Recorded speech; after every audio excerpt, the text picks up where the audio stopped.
이슈 분석 시간입니다.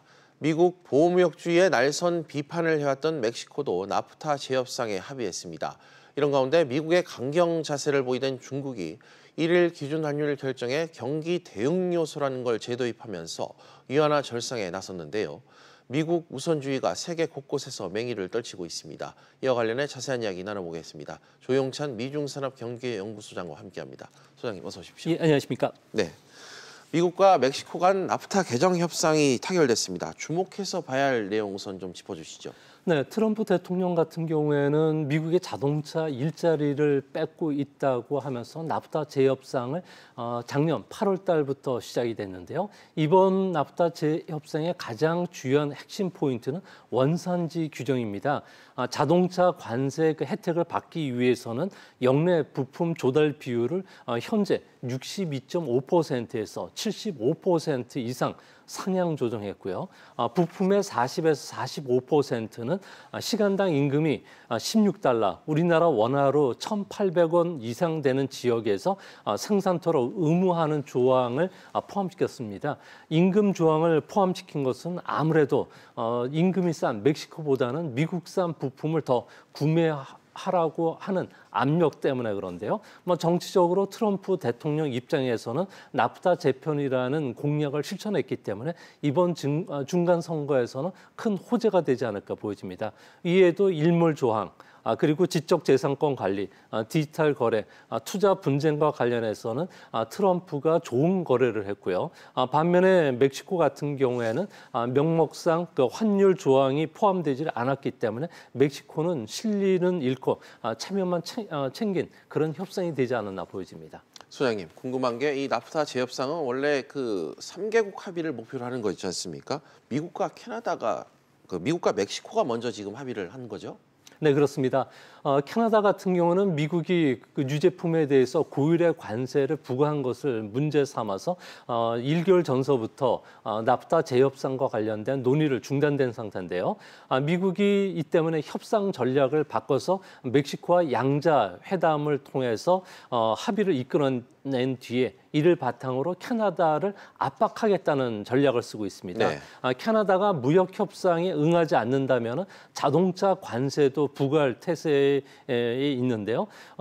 캐나다 같은 경우에는 낙농가를 보호하기 위해서 농업 관리 제도를 쓰고 있습니다. 이를 미국이 바꾸라는 요구고요. 또 캐나다 같은 경우는 유제품뿐만 아니라 철강, 알루미늄에 대한 관세 부과를 둘러싼 갈등이 해소되지 않는 한 국가 중산층의 그 이익에 반하기 때문에 협상 체결이 그렇게 쉽게 진행되지는 않을 것으로 보여집니다. 네, 미국과 멕시코의 나프타 재협상, 우리나라 경제 또 현지 진출 기업에도 영향을 적지 않게 미칠 것 같은데 좀 어떻게 분석되고 있습니까? 네, 멕시코에는 우리나라 기아 자동차가 진출되어 있는데요. 연간 31만 대 이상 생산하고 있고요. 주로 소형차를 생산하고 있습니다. 이 때문에 우리나라 그 자동차 회사들은 원산지 규정을 지키기 위해서라도 미국에서 생산된 타이어나 램프, 배터리와 같은 부분에 관련해서는 더 구매를 늘려야 될 것으로 보여지고요.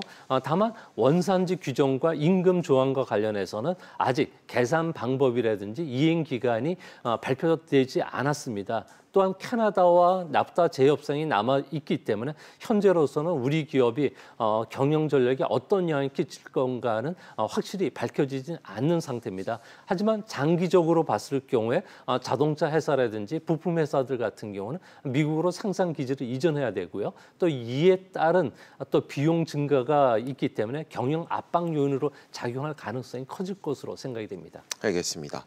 미국과 멕시코가 새로운 일단 무역 협정을 타결한 만큼 조만간 미중 무역 협상 그 가능성도 좀 제기가 되고 있습니까? 네, 현재 트럼프 대통령 같은 경우에는 타결 직후 중국과는 적절한 시기가 아니라고 밝혔는데요. 아무래도 서로 평행선을 달리고 있기 때문에 해결책을 찾는 게 어렵기 때문에 그렇습니다. 예.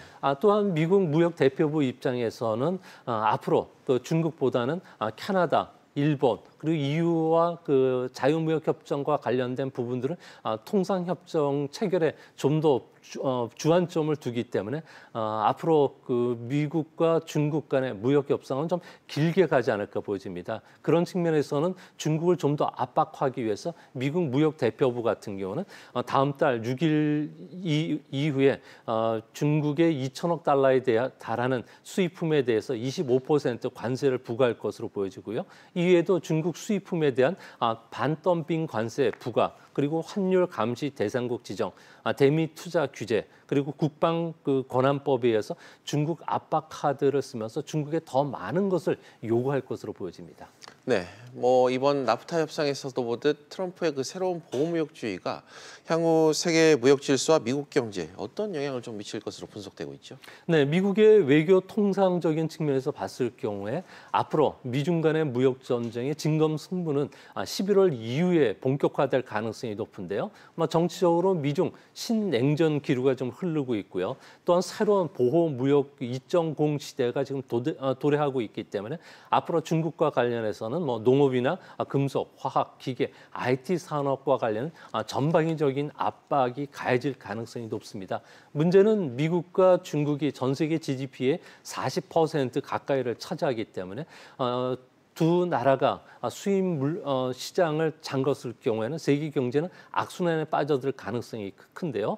IMF 분석에 따르면 지금까지 미국이 발표한 수입 규제 조치를 썼을 경우에는 세계 GDP는 최대 0.1% 하락하지만 좀 우려스러운 점이 무역 전쟁이 세계 무역 감소뿐만 아니라 금융 시장에 영향을 미치면서 세계 경기가 2년 내에 찾아왔을 경우는 세계 GDP 성장률은 0.5%포인트 정도 하락할 것이라고 합니다. 네, 이런 가운데 돌파구 마련에 기대를 모았던 그 차관급 미중 무역 협상은 별다른 성과를 내지 못한 채 끝이 났습니다.